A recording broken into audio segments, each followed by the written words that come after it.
वनक्कम, मैं हैदर अली सैयद आशीर्वाद से यूनाइटेड अंडर तमिल सेवा। एकदम सच तो दुनिया में पाचन शक्ति है नहीं एकदम सच्चाई सुनने की। तो भाई सतयुग कब आएगा? जब आप क्रिएट करो पाचन शक्ति। सतयुग की बात करते हो, कल्कि की बात करते हो और सच से डरते हो, तो हिपोक्रेसी है। तो कलयुग चल रहा है लेकिन कलयुग देखो, पहली बात तो देखो, ये हिंदू फिलॉसफी अपने पास ही रखना। यहाँ जो साउथ इंडियन की जो फिलॉसफी क्लियर है कि सतयुगम है, सतयुगम में अच्छे राजा का वक्त है। कलयुग बोले तो बैड एडमिनिस्ट्रेशन, और ग्रेटर कलयुगम में लंबी उम्र तक बैड एडमिनिस्ट्रेशन होगा। तो ये और जितनी भी होली बुक्स है ये साउथ इंडियन से कनेक्टेड है। और बाइबल के अनुसार जो है ये 4 बीसली रिजीम रहेंगे कॉकेशियन सेटलर्स, गोरे लोग के बीच में। पर्शियन एक है जिसमें से एक ब्राह्मण भी आया था, फिर रोमन्स आए, फिर उसके बाद ऑटोमन आया जिससे हमारे जितने सूफीज़म फैला, फिर शिया भी एक्चुअली ब्राह्मण लॉबी का ही एक अंश है। और फिर उसके बाद वहाबिज़म आया हुआ जो आखिरी शैतान है। समझ में आ रहा है? तो ये अब आखिरी शैतान का वक्त आ चुका है, ख़त्म होने का वक्त आ गया। और देखो जो स्टोरी ऑफ द अर्थ जो है ना, तमिलनाडु से शुरू हुई, तमिलनाडु श्रीलंका। अब हिंदुत्व जो है वो चाहता है कि पूरे न्यू वर्ल्ड ऑर्डर जिसको कहते हैं, वो पुरानी सिस्टम को ख़त्म करके पूरे हिंदुस्तान पे कब्जा करना चाहता है, टर्की से लेकर तमिलनाडु तक। अब यहाँ के 70% लोग क्या बेवकूफ़ हैं क्या, जो हिंदू मुस्लिम के ड्रामा के चक्कर में फंस जाएंगे? हाँ, वो तो है। हाँ, इंटेलेक्चुअल यहाँ पे सबसे ज़्यादा है, साइंटिस्ट यहाँ पे साउथ इंडिया में सबसे ज़्यादा है। ये तो आप लोगों को सिर्फ एक ढील दे के रखा हुआ, जितना ड्रामा करना है करो, आखिर में ही जो सच है वही जीत, उसकी ही जीत होगी। देखो पहले बात तो समझ लो कि सन ऑफ सॉइल हिंदुस्तान जो है, सन ऑफ सॉइल है, सेटलर्स है, और सेटलर्स जो है वो सिटी के अंदर ड्रामा कर रहा है हिंदू मुस्लिम के नाम से। और कब तक करेगा? इसलिए आपस में मरो, कटो। जब खत्म हो जाओगे तो बोल देना सन ऑफ सॉइल आरती देने आ जाएगा। समझे? नमाज पढ़ते हो आप? नमाज पर्शियन डॉक्ट्रिन है। आप नहीं पढ़ते? नहीं, नमाज है ही नहीं तो क्यों पढ़ना फिर? नमाज पहली बात क्या करते हो? आप तो पहली बात जो नमाज शब्द यूज़ किया है ये एक संस्कृत वर्ड है और एक फारसी वर्ड है। फारसी तो इंडो यूरोपियन आर्यन लैंग्वेज है ना। तो आप लोग अपनी चीज़ों को क्यों प्रमोट करवा रहे हो? यहाँ तो हमारे साउथ इंडिया में ध्यान है, मेडिटेशन है। अच्छा, तो आप मेडिटेशन करते हो? मेडिटेशन ही है। आप करते हो? हाँ। कितनी बार करते हो दिन में? अरे यार ये तो बस मेडिटेशन हर टाइम रहता, 24 घंटे रहता हूँ। मेडिटेशन का मतलब क्या? जब आप अगर मेडिटेशन में हो तो जो आपके अंदर थॉट्स आते हैं वो नहीं आना चाहिए। अगर आपके गुरु कौन है? मेरे गुरु मैं खुद हूँ। मैं सबको पता है, लेकिन देखो मैं तो बड़े लोगों से मिल चुका हूँ, इवन आरएसएस से लोगों से भी मिल चुका हूँ। तो लेकिन वो लोगों को तकलीफ है, मतलब वो लोग हिंदू मुस्लिम को मेंटेन करना चाहते, पब्लिक को बेवकूफ़ बनाना चाहते। सुदर्शन चक्र वाले ने भी मुझसे बात कर चुका है, महेंद्र पाल ने भी बात कर चुका है। ये तो मेरी जो बचपन से मुझे ऊपर वाले ने जो रिसर्च मतलब दिया हुआ है, गाइडेंस दिया हुआ है, उसको मैं प्रमोट करता हूँ बेस्ड ऑन माई। आज सोशल मीडिया इसलिए कर पा रहा हूँ, अगर नहीं होता तो नहीं कर पाता।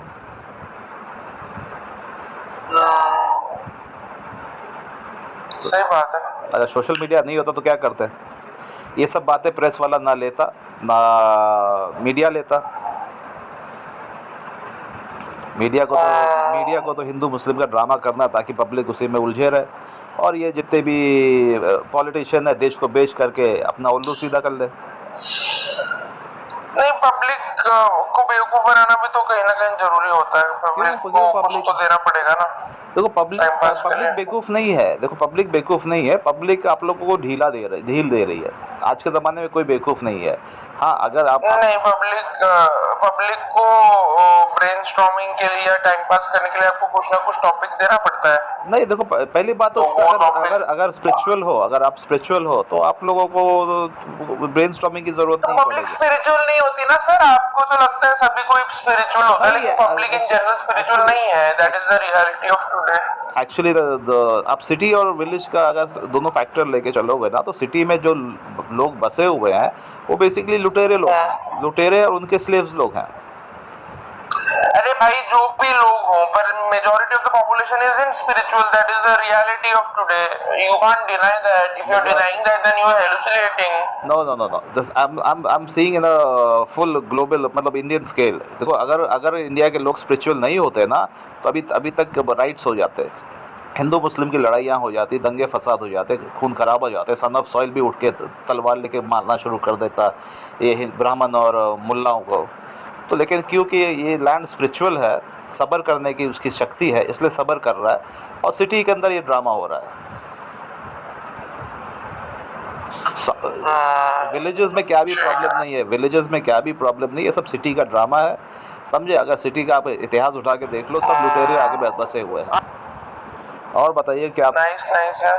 हाँ, आप क्या कर रहे हो? यार I also want to do a business. I want to earn money. तो यहाँ क्या कर रहे हो? आप भी शायद फुल टाइम ही हो यहाँ पे. नहीं, फुल टाइम नहीं रहता मैं. फिर क्या करते हो? स्टडी कर रहे हो? Yeah, I am studying for some government exams as of now. Government तो खत्म हो रही है, सब प्राइवेटाइज हो रहा, तो क्या फायदा गवर्नमेंट का? नहीं, there will be some jobs which won't be going off. So. नहीं, फिर भी लेकिन जब सन ऑफ सॉइल अगर जाग गया, तो जितने भी अपर कास्ट जो अपने आप को कहते हैं, उन सब की आज जितने भी अपर कास्ट है, अपना लेबल चेंज करके दलित का लेबल लगा करके तो रिजर्वेशन पा रहे हैं. ये भी तो है ना. सन ऑफ सॉइल को जागने नहीं दिया जाएगा ना सर. चिंता मत करिए. जागेंगे आज नहीं कल तो जागेंगे. चलिए देखते हैं. हाँ, ठीक है. और पहली बात तो ये भी अपने को देखना पड़ेगा, जिनको आप सन ऑफ सॉइल कहते हो वो सच में सन ऑफ सॉइल है कि नहीं. क्यों नहीं है भाई? आपने सीए आपके कहने से जैसे वो खुद को सन ऑफ सॉइल भी मानने चाहिए ना. सन ऑफ सॉइल खुद को ही ब्राह्मण और ये सब मानने लगेंगे तो फिर नहीं, ब्राह्मण तो आपकी है लेबलिंग तो गड्ढे में चली जाएगी ना. देखो, खोजा बोरी मेमन नहीं है, ब्राह्मण नहीं है, सिंधी नहीं है, पारसी नहीं है, पंजाबी नहीं है, ये सब तो है ही नहीं ना. हैदराबाद के जो लोग यार नॉर्थ इंडिया हुआ अफ्रीका से, ईरान से, और तीसरा हुआ मशरकी एशिया से, जिसको स्टेप्स पैस्टोरलिस्ट कहते हैं. चौथा वस्ती एशिया से, जिनको आर्यन कहते हैं. ये चार आए तो भारत बना. अब भारत किसका है मालूम आपको? मेरा भी नहीं है भारत, ना उद्धव ठाकरे का भी है, ना ओवैसी का है, ना मोदी का है, ना शाह का है. भारत अगर किसी का है तो द्रविडियन का है, आदिवासियों का है. द्रविडियन और आदिवासियों का है. मीडिया वालों तुमको मसाला दे रहा हूं, मगर याद रखो, अगर तुम चलाओगे तो फंस जाओगे. चलाओ, मेरे को कोई बात नहीं है, क्योंकि दूल्हे का नाम लेकर ही तो नाम चलता. चलाओ. तो चार लोग आए थे, माइग्रेशन हुआ. ये मुसद्दिका आपसे कह रहा हूं, मगर बीजेपी मुगल आए. अभी अफ्रीका से भी तो आए थे, ईरान से भी आए थे, सेंट्रल एशिया से भी आए थे, ईस्ट एशिया से भी आए थे. ये सब मिले तो भारत में. और ये आपको तमिलनाडु वाली आइडियोलॉजी किसने डाली दिमाग में आपके? तमिलनाडु का तो जब आप रिसर्च करोगे ना, तो आपको वो कंक्लूजन वही होगा. आज मोदी भी तो कहता है कि पहली सबसे पुरानी जबान तमिल है. साथियों, कभी कभी बहुत छोटा और साधारण सा सवाल भी मन को झकझोर जाता है. ये सवाल लंबे नहीं होते हैं, बहुत सिंपल होते हैं, फिर भी वे हमें सोचने पर मजबूर कर देते हैं. कुछ दिन पहले हैदराबाद की अपर्णा रेड्डी जी ने मुझसे ऐसा ही एक सवाल पूछा. उन्होंने कहा कि आप इतने साल से पीएम है, इतने साल सीएम रहे, क्या आपको कभी लगता है कि कुछ कमी रह गई? अपर्णा जी का सवाल बहुत सहज है, लेकिन उतना ही मुश्किल भी. मैंने इस सवाल पर विचार किया और खुद से कहा, मेरी एक कमी ये रही कि मैं दुनिया की सबसे प्राचीन भाषा तमिल सीखने के लिए बहुत प्रयास नहीं कर पाया। मैं तमिल नहीं सीख पाया। यह एक ऐसी सुंदर भाषा है जो दुनिया भर में लोकप्रिय है। बहुत से लोगों ने मुझे तमिल लिटरेचर की क्वालिटी और इसमें लिखी गई कविताओं की गहराई के बारे में बहुत कुछ बताया है। भारत ऐसी अनेक भाषाओं की स्थली है जो हमारी संस्कृति और गौरव का प्रतीक है। हाँ, तो ये किसने डाली आपके दिमाग में सब चीजें? ये मेरे ग्रैंडफादर ने। वो तमिल थे? हो सकते हैं, जितने भी काले हिंदुस्तान में है सब तमिल तो हैं। अच्छा। हाँ, जितने भी मूल निवासी यहाँ के हैं सब तमिल हैं। और ये जो एक्चुअली ये जो जितना भी ये जो मीडिया ड्रामा जो शुरू हुआ है ये सिर्फ 100 साल हुआ है। इसके पहले सब लोग इतिहास जानते थे। एंसेस्टर जो ग्रैंडफादर के एज के हैं सब इतिहास जानते थे। यही वजह है कि ना हिंदुइज्म फैला साउथ में, ना क्या बोलते हैं मुसलमान इतने साल राज करने के बाद भी क्या भी फ़र्क नहीं पड़ा। स्पिरिचुअलिज्म मजबूत था। ये एक्चुअली 40 साल में जो हुआ है, 40-50 साल में मुस्लिम का ड्रामा इंक्रीज हुआ है और ये 100 साल के अंदर हिंदुओं का ड्रामा ख़त्म हुआ है, ब्राह्मणों का।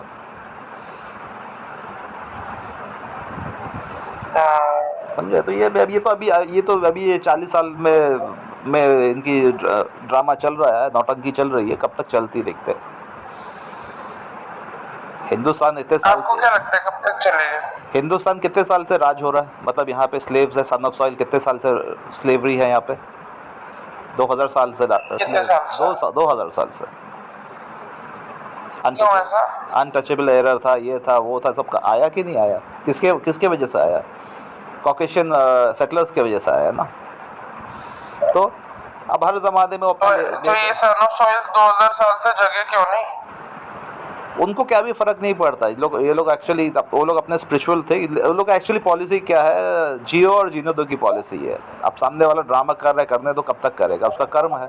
आज अगर देखा जाए तो आज जो भी आज ब्राह्मणों के बाप दादा ने जो करतूत किया हुआ है उसके उनके बच्चे सफर कर रहे हैं। कर्मा भी तो होता है ना। हा? आज आप कुछ भी कर लो, कर्मा पे मानते हो? कर्मा तो है ही ना, जैसा बोओगे वैसा पाओगे। आज आप अगर आप मोक्ष पे मानते हो? मोक्ष पे? मोक्ष भी है, महाप्रलय भी है, स्वर्ग नरक भी है, सब तो है ही है ना फिलॉसफी में। तो फिर ये जो आप लिबरेशन पे मानते हो, एनलाइटनमेंट वगैरह? हाँ, तो कुंडलिनी अवेकनिंग है ना। तो फिर आप अपनी कुंडलिनी अवेकनिंग के लिए क्या कर रहे हो? ये सन ऑफ सॉइल को जगाने से थोड़ा ना कुंडलिनी अवेकनिंग होगी। वो तो हो गई है, तभी तो बात कर पा रहा हूँ। कुंडलिनी अवेकनिंग हो गई आपकी? हाँ, हो गई है, तभी तो बात कर पा रहा हूँ। मैंने तो सुना है जिनकी सहस्त्र तक हो जाती है वो लोग मतलब शरीर छोड़ देते हैं। वो सब बेवकूफ बनाने का बात है यार। कोई शरीर छोड़ने के लिए इमेज ऑफ गॉड बनेगा क्या? कोई शरीर छोड़ने के लिए? नहीं, कोई शरीर छोड़ने के लिए इमेज ऑफ गॉड बनेगा। कुंडलिनी अवेकनिंग का मतलब ये होता है कि आप टाइम ट्रैवल कर सकते हो। आप जो एक स्वर्ग में जो एक किताब है जिसको हम लोग चित्रगुप्त लिखते हैं किताब को, उस किताब को एक्सेस कर सकते हो। जो आप बोलो ना कि आप शरीर छोड़ देते हो, समाधि ले लेते हो, वो सब बेवकूफ़ बनाने का धंधा है। कोई समाधि नहीं होता। आप ये है कि आपकी जो रूह है, आपकी जो आत्मा है, जो परमात्मा है, वो एक्सेस कर सकता है जो किताब ऊपर है बस, और वो इन्फॉर्मेशन गैदर कर सकता है। इसीलिए इसको बोलते हैं विजडम, इनलाइटमेंट। इनलाइटमेंट का मतलब होता है आप जो इन्फॉर्मेशन आपके पास है उसके अंदर उसकी जो सही चीज़ जो है वो सामने आती है। समझे? ये सब आप खुद देख के आए, ये सब की किताब से पढ़ के बोल रहे हो? किताब से नहीं है। मुझे क्या मालूम। सब ब्राह्मण ने तो किताब दबा के रखी हुई है, तो किताब आया कहाँ बाहर? अच्छा। हाँ, पूरी बात सुनो। आपने जो कहा, ये टॉपिक कहाँ से शुरू हुई? आपने कहा कि कुंडलिनी अवेकनिंग से आदमी क्या बोलते हैं, समाधि ले लेता है, बराबर? तो उसी का मैं जवाब दे रहा हूँ। समाधि नहीं। अगर गौतम बुद्ध का इनलाइटमेंट हुआ था तो क्या समाधि ले लिए थे? उन्होंने आके ब्राह्मणों से लड़ा। हाँ? अच्छा, आप एक बात बताओ, आपको क्या लगता है जो मोहम्मद तो एनलाइटेंड थे? देखिए, पहली बात तो देखो, मोहम्मद आप किस तरह लेते हो। जैसे यहाँ पे हिंदुस्तान के अंदर 2 शिवा है, वैसे ही 2 मोहम्मद है, 2 जीसस है। समझे? एक शिवा जो है वो साउथ इंडिया का कुमारी खंडम का है, और एक शिवा जो अघोरी है वो हिमालय का है। तो उसमें से कौन सा करेक्ट है? मैं आपसे सवाल पूछता हूँ। नहीं अरे ये वो छोड़ो, मैं आ रहा हूँ। एक मिनट मेरा बहुत लिमिटेड क्वेश्चन है सर। मैं पहले मैं खाली आपको ये पूछ रहा हूँ, हाँ तो जो मैं जो प्रॉफिट मोहम्मद की ये लोग बात करते हैं, वो जो थे उनकी जो एक्टिविटीज अब आपको वो कुरान में लिखी हुई है, उसको पढ़ के आपको क्या लगता है कि नहीं, कोई वो एग्जाम्पल देंगे? एनलाइटेंड थे? पहले एक बताओ कि मोहम्मद सल्लल्लाहु अलैहि वसल्लम के बारे में कुरान में कितनी बातें लिखी हुई है? मुझे नहीं पता यार, मैं थोड़ा ना मुस्लिम हूँ, मैंने नहीं पढ़ा। पहली बात तो कुरान में कुछ भी नहीं लिखा हुआ प्रॉफिट मोहम्मद के बारे में। प्रॉफिट मोहम्मद का हाँ कुछ भी नहीं लिखा है। वो पूरी जो इन्फॉर्मेशन है वो पुरानी इन्फॉर्मेशन है। और एक मैसेंजर का मतलब क्या होता है?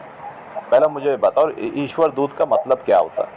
मैसेंजर का मतलब ये होता है कि आपने किसी कंसर्न पर्सन से गुड्स लिया और जहाँ पे डेस्टिनेशन है वहाँ जाके छोड़ दिया। ठीक है, मैसेंजर का काम यही है। इसलिए आप अगर कुरान चैप्टर 3 वर्स 144 पढ़ो, अभी गूगल करके पढ़ो, आपको क्लैरिटी हो जाएगा। Mohammad is no more than a messenger and messenger have passed away before him.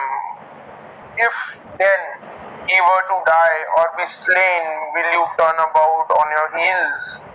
Whoever turns about on his heels can in no way harm Allah. In no way harm Allah. So what is As for grateful ones, Allah will soon reward them. So what is Muhammad? Muhammad is like previous messengers only, na? So that's fine, but what do you think? Was Muhammad enlightened? Yes, of course he was enlightened. That's why he was sitting in before getting enlightenment, he was sitting in meditation, na, in a cave. और जितने भी Tamil culture में आप देखोगे, सिद्धास हुए, ऋषि हुए, ये अपने गुफा में बैठ करके मेडिटेशन करते थे। ठीक है? और ये मोहम्मद जो है वो एक काला आदमी है, गोरा नहीं है। तो यहाँ पे जो दो मोहम्मद है, यहाँ पे दो जीसस हैं, दो शिवा हैं। तो जो नकली मोहम्मद है उसको बुखारी ने अपनी किताबों में सब गंदगी लिखा हुई है। बुखारी कौन है? बुखारा किधर है? रशिया में, हाँ, जहाँ से ये ब्राह्मण लोग आए थे। जिस तरह शिवा फिलॉसफी को लेकर के पोर्नोग्राफी भर दिया गया उसमें हमारे पांडियन राजा को, उसी तरह नकली मोहम्मद के नाम से ये जो हदीस लिखी गई हुई है, उसी पे ये नुपुर शर्मा और ये मौलवी लोग कर रहे हैं। ये पोर्नोग्राफी को आप ऐसे गंदी नजर से क्यों देखते हो? क्या दिक्कत है इसमें? पोर्नोग्राफी की बात नहीं है। अब देखो, हमारे जो इंफॉर्मेशन कामा शास्त्र जो आया था वो तो एक आर्ट ऑफ मेकिंग लव है, समझे? ये जो वल्गैरिटी, पहले पूरी बात सुनो। वो तो उसमें दिक्कत नहीं है, पोर्नोग्राफी में क्या, कामा शास्त्र में कोई गलती नहीं है। लेकिन जो शिवा को लेकर के आपने उसमें जो माइथोलॉजी डाल दिया है, आप पहले ये बताओ कि शिवा है कौन? साउथ इंडियन का शिवा कुमारी खंडम का करेक्ट है, या आपने जो ब्राह्मणों ने बनाया गया अघोरी हिमालय में रहने वाला वो सही है? सभी करेक्ट है। नहीं, सभी करेक्ट हो सकते हैं। सभी कैसे करेक्ट हो सकते हैं? कुमारी खंडम का पहले बात सुनो। शिवा जो है, पहले पूरी बात सुनो। पूरे हिंदुस्तान में जितने भी कोयल हैं वो शिवा के हैं। और कोयल का मतलब होता है हाउस ऑफ एडमिनिस्ट्रेशन। ये पूरी जो राष्ट्र है, टर्की से लेकर तमिलनाडु तक, ये पांडियन राष्ट्र है, शिव राष्ट्र है। ठीक है? अब ये टर्की से लेके अनाटोलिया, टर्की से लेकर तमिलनाडु, ये पूरा पांडियन राष्ट्र है। ये कहाँ से ज्योग्राफी मिली आपको? ये आप रिसर्च करोगे, आज सदगुरु भी तो बोलता है वहाँ पे शिव मंदिर मिला टर्की में। आप जब रिसर्च करोगे तो आपको मिलेगा आर्कियोलॉजिकल सर्वे। अब यहाँ इस धरती पर इसका क्या प्रूफ है? मतलब प्रूफ है, देखो प्रूफ है, वो आप रिसर्च करो। देखो हर चीज गूगल पे है, आप हर चीज पूछोगे तो जितना मिल रहा है। आप मुझे आपके सोर्सेज बताओ ना, मैं इतना मेरे को तो नहीं लगता है। अब छोड़ो, देखो आप गूगल करो मारी सिविलाइजेशन, अरम सिविलाइजेशन, इलम सिविलाइजेशन, गूगल करो। रुको मारी सिविलाइजेशन, मारी MARI, मारी तमिल वर्ड है। मारी सिविलाइजेशन कहाँ पे आया? किस जगह आया? कहाँ पे है? Mari was an ancient Semitic city-state in modern-day Syria. Syria. तो सीरिया किसका हुआ? Influenced सीरिया किसका हुआ? from मारी जो वर्ड है और उसके जो राजा का नाम लोगे सब तमिल वर्ड्स है, वो तमिल राजा है। मारी itself is a Tamil word. अब दूसरा वर्ड डालो, अरम, ARAM, अरम सिविलाइजेशन। अरम भी तमिल वर्ड है जिसका इसका अर्थ है वर्च्यू। अच्छा हाँ, अरम सिविलाइजेशन डालो। यार, just because ये तमिल वर्ड है इसका मतलब थोड़ा है कि नहीं, अरे तमिल यार civilization होगा। देखो संस्कृत वर्ड है ही नहीं हिंदुस्तान में, किधर भी मिलेगा, ढूंढोगे भी तो नहीं मिलेगा। जबरदस्ती आप राम को जैसा अफिक्षित कैरेक्टर को शिवा की धरती पे एस्टैब्लिश करने की कोशिश कर रहे हो। पहला जो है उसको तो उसको एक्सेप्ट करने की कोशिश करो ना भाई। मैं तो मेरे तरफ से तो कुछ लिखा नहीं हूँ। आरम सिविलाइजेशन डालो।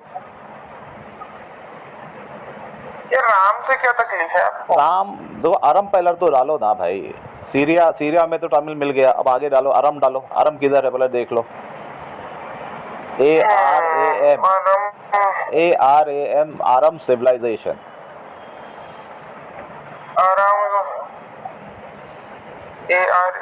Aram civilization is also known as Aramia, was a historical region including several Aramean kingdoms covering from the present day Syria, southern Turkey, etc.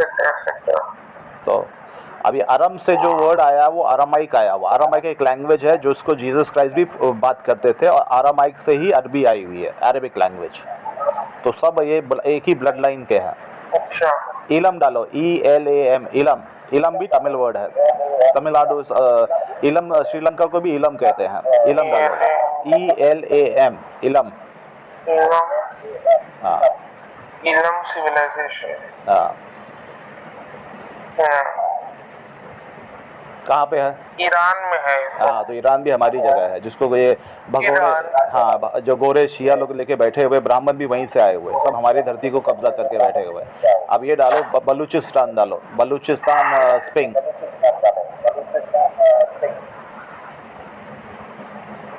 क्या डालूं? बलूचिस्तान स्पिंग, SPHIN के स्पिंग जो होते हैं ना, पिरामिड्स का स्पिंग, वो। बलूचिस्तान स्पिंग्स। क्या आया? इमेज में जाओ। फोटो आई। हाँ, उसमें जो वो जो टेम्पल है वो साउथ इंडियन टेम्पल है। वो स्ट्रक्चर जो है जो मेल्टेड हो चुका है, वो साउथ इंडियन वो है, मुर्गन और गणेश का वहाँ फोटो है। अच्छा, हाँ, तो ये भी हमारा ही है, समझे? तो पूरा कब्जा कर ले क्या ईरान तक अपन लोग? आप लोग का कहाँ? आप लोग आके, आप लोग तो मुसलमान के गुलाम हो भाई। गोरे, ये पहले जितनी भी धरती टर्की से लेके तमिलनाडु, ये सब काले लोग की धरती है। ये गोरे जो है भगोड़े हैं। तो आप लोग क्या करना चाहते हो? मतलब नॉर्थ इंडियंस को भगाना चाहते हो? नहीं, हम भगाना नहीं चाहते। देखो, भगाना होता तो बहुत पहले भगा देते। हम लोग का कल्चर ही आरम का है, जियो और जीनो दो की पॉलिसी है। आप लोग अपना जो ये जो पुजारी सिस्टम जो भी है ना, ये जो हिंदू मुस्लिम का ड्रामा चल रहा है ना, उसको खत्म करो। ना हमको मंदिर, ना हमको ब्राह्मण चाहिए, ना हमको मौलाना चाहिए, दोनों को भगाओ सालों को। मेडिटेशन करो, जितने भी टेम्पल्स है उसमें मेडिटेशन करो, योगा करो, अपनी कुंडलिनी जगाने की कोशिश करो। मेडिटेशन तो करते ही हम लोग। तो ये पुजारी कहाँ से आ गया फिर? उसको भगाओ ना। पुजारी तो कहाँ साल में एक बार ही आता है घर पे। नो, हमको पुजारी चाहिए ही नहीं। ये धरती पुजारियों की नहीं है, इसलिए गौतम बुद्ध ने पुजारी के आपको नहीं चाहिए तो आप एक मिनट, गौतम बुद्ध ने किससे लड़ा? ब्राह्मण से ही लड़ा ना। ब्राह्मण अपनी जो गंदगी फिलॉसफी लेकर के आया था, फिलॉसफी, उसके अगेंस्ट ब्राह्मण ने अपना गौतम बुद्ध खड़े हुए। तो ना हमको ना कोई हमको मीडिएटर चाहिए ही नहीं। पहला पूरी बात सुनो, ना हमको मस्जिद में मौलाना चाहिए, ना मदरसा चाहिए, ना ही हमको पुजारी चाहिए। हम अपनी कुंडलिनी खुद ही जगा सकते हैं। हाँ, तो ये सब फॉरेन नहीं छोड़ोगे आप। अगर नहीं छोड़ोगे तो छोड़ना पड़ेगा। ये जो आप मोबाइल यूज कर रहे हो ये भी फॉरेन की चीज है, फिर मत यूज करो। किसने बोला फॉरेन की चीज है? क्या बकवास कर रहे हो? क्यों मोबाइल कहाँ से आई? ये मोबाइल इंटरनेट किसने बनाया? एक मिनट, मोबाइल इंटरनेट छोड़ो उस चीज को। मैं क्या बोला, पुजारी जो ब्राह्मण जो कर रहा है, मोल्ला जो कर रहा है, उसको तो आप बचा रहे हो ना। आप अगर ब्राह्मण को छोड़ोगे, बचाने ब्राह्मण को छोड़ दो, सुनो इतना बोल ब्राह्मण को छोड़ दो। अगर एक मैं कह रहा हूँ आपको नहीं एक मिनट सुनो, पहला मेरी बात सुनो। आपको सोल्यूशन चाहिए, आपको सोल्यूशन चाहिए कि लड़ाई चाहिए? किस चीज का सोल्यूशन? भाई इंडिया में जो ड्रामा चल रहा है हिंदू मुसलमान का, उसमें सोल्यूशन चाहिए कि लड़ाई चाहिए? सोल्यूशन चाहिए। सोल्यूशन चाहिए ना। तो आप जो है ना, जो ये नकली शिवा, पहले आप ये जो तमिलीलम कर रहे हो, ये हिंदू मुसलमान का सोल्यूशन करने के लिए कर रहे हो? पहला पूरी बात सुनो, मुझे बात कंप्लीट होने दो। देखो, पूरी स्टोरी जो हिंदुइज्म का जो बुनियाद है वो शिवा के बेस्ड है, शिवा फिलॉसफी है। आप शिवा को अघोरी शिवा के को एक नकली है, फेक है। वो रियल शिवा जो है पांडियन है। तो आप अगर पांडियन को एक्सेप्ट करते हो तो बात खत्म हो जाती है। और उनका जो रिलीजन है वो आसीवागम है। आसीवागम का मतलब होता है गॉड गाइडेड पाथ, ठीक है। अब मुसलमान आ जाओ। मुसलमान अगर शिवा को खलीफा मान ले, जो चैप्टर कुरान के अंदर चैप्टर 2 वर्स 30 में लिखा हुआ है शिवन के बारे में, शिवन बोले तो god representative on the earth, solution आ गया। ये प्रॉब्लम क्या है कि कुछ भगोड़े लोग जो हैं हिंदू के नाम से और मुसलमान के नाम से यहाँ पे ड्रामा कर रहे हैं, हिंदू मुसलमान के नाम से, समझे? ये भगोड़े लोग अगर सही हो जाए तो इंडिया शांति आ जावे। लेकिन ये भगोड़े लोग जो है ड्रामा कर रहे हैं हिंदू मुस्लिम के नाम से। अब आपस में लड़ो मरो, जब मर जाओगे तो हम लोग हैं ना कंधा देने के लिए। ये बोलते हैं, कहावत है ना कि evil destroy its own self. तो मरो, खत्म हो जाओ। सोल्यूशन दे दिया हूँ, शिवा को सही कर लो, हिंदू धर्म खत्म हो जाता। ये मुसलमान धर्म खत्म कब होता? जब ये खलीफा को मानेंगे। अब इनका खलीफा कौन हो गया? अबू बकर हो गया। तो आप लोग की पूरा बुनियाद एक फिक्टिशन पे चलता है, एक माइथोलॉजी पे चलता है। रियलिटी को एक्सेप्ट करोगे तो ये सब सही होता। तो कब तक ड्रामा करोगे भाई? ये सतयुग है। Vanakkam, thank you.